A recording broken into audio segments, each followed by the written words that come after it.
বালুরঘাটের প্রাচীন club Balurghat town ক্লাবের ১২৫তম বর্ষে পদার্পণ উপলক্ষে বিশাল শোভাযাত্রা হয়েছে। এদিন সন্ধে বালুরঘাট টাউন ক্লাবের পক্ষ থেকে বর্ণাঢ্য শোভাযাত্রায় ক্লাব সদস্যরা ছাড়াও পা মিলিয়েছেন তৃণমূল থেকে বিজেপি সহ বিভিন্ন রাজনৈতিক নেতৃত্ব। বিজেপির রাজ্য সভাপতি সুকান্ত মজুমদারের পাশেই দেখতে পাওয়া যায় তৃণমূলের প্রাক্তন জেলা সভাপতি তথা প্রাক্তন মন্ত্রী শঙ্কর চক্রবর্তীকে, বালুরঘাট পুরসভার চেয়ারম্যান অশোক মিত্রকে।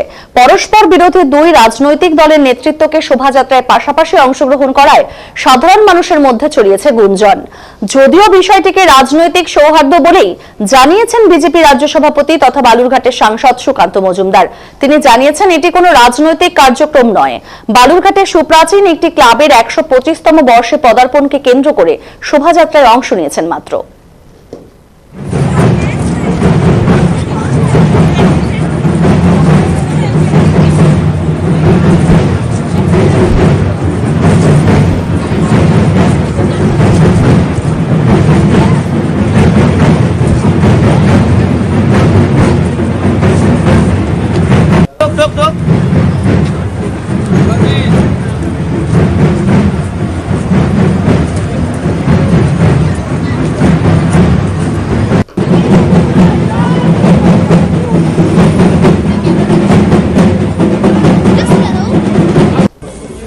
আমরা এরপরেই আমাদের র্যালি শুরু করতে চলেছি।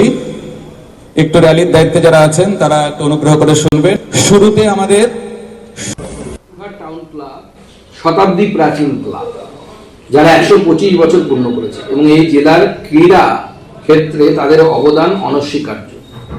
স্বাভাবিকভাবে সেই ১২৫তম বর্ষ উদযাপন উপলক্ষে আজকে আমাকে আমন্ত্রণ করা হয়েছিল উদ্বোধনে।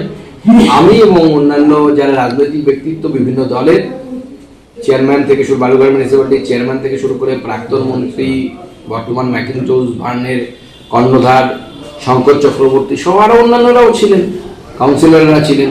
তো রাজনৈতিক সৌজন্যতা থাকা উচিত, প্রত্যেকটি রাজ্যে আছে। দুর্ভাগ্যবশত আমাদের পশ্চিমবঙ্গে নেই এবং আমরা বিভিন্ন যে প্রশাসনিক বৈঠক হয় তাতে ডাক পাই না। যদি মমতা বন্দ্যোপাধ্যায় অর্থাৎ মাননীয় মুখ্যমন্ত্রী, তিনি তো আমারও মুখ্যমন্ত্রী, তার উপস্থিতিতে যদি আমরা যাওয়ার সুযোগ পেতাম এবং আমরা দু চারটে উন্নয়নমূলক কাজের ব্যাপারে আমরা সহযোগী হতে পারতাম এবং আমরা সাজেশন দিতে পারতাম, তার ফলে সবারই লাভ হতো, সর্বোপরি জেলার লাভ হতো। কিন্তু এখানে হয় না।